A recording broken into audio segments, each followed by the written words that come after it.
Hello everyone, আসসালামু আলাইকুম। কেমন আছেন সবাই? অনেকদিন পর বড় একটা ব্লগ নিয়ে আপনাদের সামনে হাজির হয়ে গেলাম। সবাই আমার ব্লগটা দেখবেন। আজকে জলশিরি পার্কে গিয়েছিলাম, তো ওইখানে কি করলাম, কিভাবে কাটেছে আজকের দিনটা আজকে আপনাদের সাথে শেয়ার করব। দেখেন জায়গাটা প্রচুর পরিমাণ খোলামেলা, বাচ্চাদের জন্য খুবই সুন্দর একটা জায়গা, চাইলে আপনারা যেতে পারেন। আর খুবই ভালো একটা পরিবেশ আর কি। তো আমি আমার ছেলে মেয়ে আর আমার হাজব্যান্ডকে নিয়ে ওইখানে চলে গেলাম। তো এটা হচ্ছে এখানে বাচ্চা সব হারিয়ে গেলে আর কি খুঁজে পাওয়া যায় না, যখন উপর থেকে আসে তখন তার কি দেখতে হয় যে এখান থেকে কে কোথায় আছে। তো আমার ছেলে আর আমার মেয়ে এখানে গিয়ে খুবই এনজয় করেছে, তাদের খুব পছন্দনীয় একটা জায়গা। তো এখান থেকে প্রথমে আমরা একটা সিঙ্গারা নাস্তা খেয়ে তারপর সারাদিন ঘোরাফেরা করে প্রায় 3টা-4টার দিকে রেস্টুরেন্টে খেতে আসলাম। তো আমি তেমন একটা ভিডিও করিনি, কারণ বাচ্চারা এনজয় করতে আসছে, এখানে তেমন একটা ভিডিও করা হয় নাই।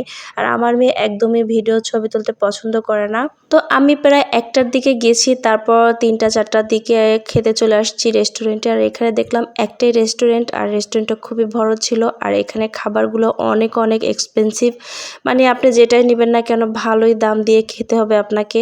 আর বাচ্চা সবাইকে নিয়ে বের হইলে দেখা যায় আপনার তো তখন আর টাকার কথা চিন্তা করতে হয় না, বাচ্চারা কী খাবে ওটাই বেশি ইম্পর্টেন্ট। তো আমার ছেলে প্রথমে আইসক্রিম খাবে, মানে খাবার খেতে গিয়ে সে প্রথমে আইসক্রিম খাবে, তারপর দুজনের জন্য 2টা ডোনাট নিলাম, আর হচ্ছে 1 প্লেট ফ্রাইড রাইসের সেট মেনু যেটা ওটা নিলাম। আর এখানে সব কিছু অনেক এক্সপেন্সিভ ছিল, তেমন একটা খাবার কম খাওয়াই ভালো, যেহেতু আমরা সবাই মিলে একসাথে ছিলাম, ওইখানে অনেক ঘোরাফেরা করছি। আর কিছু খাবার বাচ্চাদের জন্য ক্যারি করে নেওয়া হয়েছে।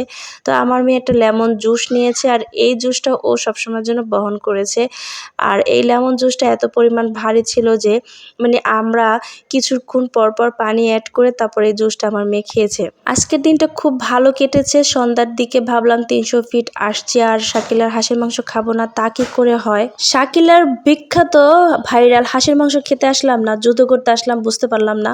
মানে দোকানে প্রচণ্ড পরিমাণ ভিড়। আর দেখেন রুটি বানাচ্ছে, আমার দেখে খুব ভালো লাগছে, কারণ এইভাবে রুটি খুব কম জায়গায় বানানো হয়, মানে দেখে অনেক লোভনীয় লাগছে আর কি। আর এইখানে দোকানে এত পরিমাণ ভিড়, এই শাকিলার হাঁসের মাংস এই দোকানটা খুঁজতে খুঁজতে আমাদের এত পরিমাণ দোকান দেখা হয়েছে যে একটা দোকানে কোনো লোকজন ছিল না, সব দোকান খালি। কিন্তু একমাত্র এই শাকিলার হাঁসের মাংসের দোকানটায় প্রচুর পরিমাণ ভিড় থাকে, আর অনেক লোক থাকে, আর অনেক ভিড় থাকে।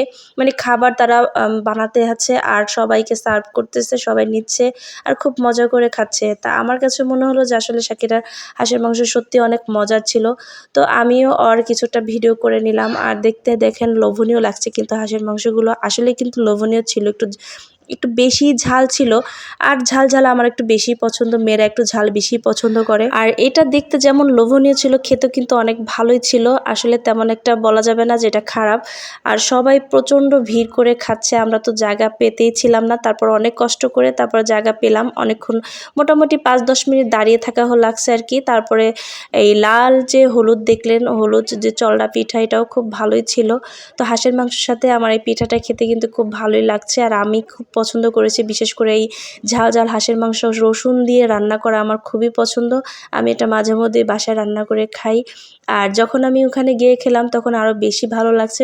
আসলে শুধুই মানুষ শাকিলার হাঁসের মাংস খেতে যায় না, ওর হাঁসের মাংস রান্নার একটা স্বাদই থাকে আলাদা। তো এই হাঁসের মাংস ট্রাই করার পর দেখলাম যে শাকিলা নিজ হাতে তেলের পিঠা বানাচ্ছে, তো এটাও ট্রাই করে নিলাম যে কেমন হয়েছে।